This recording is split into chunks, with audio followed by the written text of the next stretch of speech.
It's Eric from Credit-Wit, powered by Better Qualified. We're going to talk about the fourth part of a credit score. It's only 10%. It's still 10%.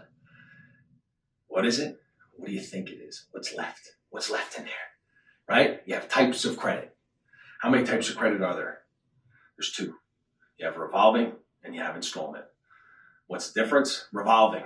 Think of it, it's a revolver, it's changing. So if the payment changes based on what the size of the principal is, so your payment goes down as your principal gets smaller, like on a credit card. Everyone has a credit card.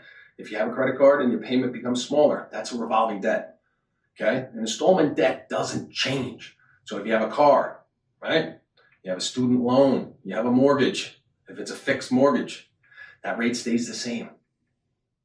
Right? So the payment never changes. That's an installment. Revolving, it changes.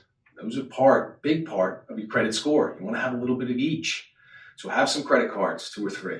Have a student loan if you actually have to go to, get one for school. It's not a bad thing. It's going to help your credit. Get a car, lease, and also buying it. It's going to help your credit score. Tip for the day. See you soon. Bye-bye.